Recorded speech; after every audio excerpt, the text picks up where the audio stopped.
Welcome back, game developers. Shaders and Gdodot allow us to create stunning visual effects and enhance the graphics of our games.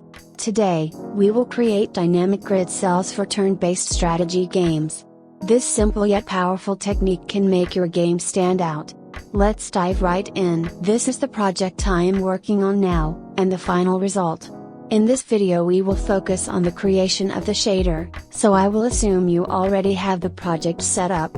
If you want more in-depth tutorials about it, you can ask for them in the comments section. What you will need to start with is a grid map node with its mesh library set up. We will focus on the mesh library, because it is in this step where we will apply the shader. To create a mesh library we need a scene of type node 3D.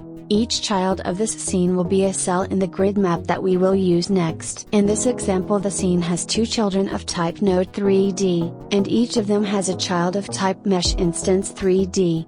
You can structure this scene as you wish, but keep in mind that each child scene of the root node will be a grid map cell. In my case I have created two children, one to show the path that each unit can travel and another to show the possible targets of each unit. Now we are going to create a shader material.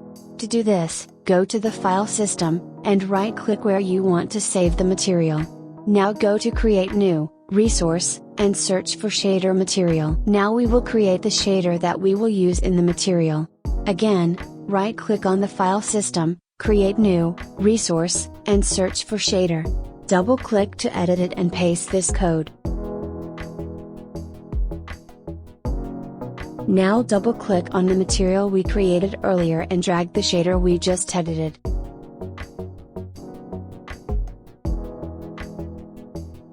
In the scrolling texture parameter under shader parameters we have to add the texture we want to use. This will be the material that we will apply to the mesh of one of the cells. To create different color materials we can duplicate the material and use a different color image. Finally, once the materials have been properly applied, click on Scene, Export as, Mesh Library.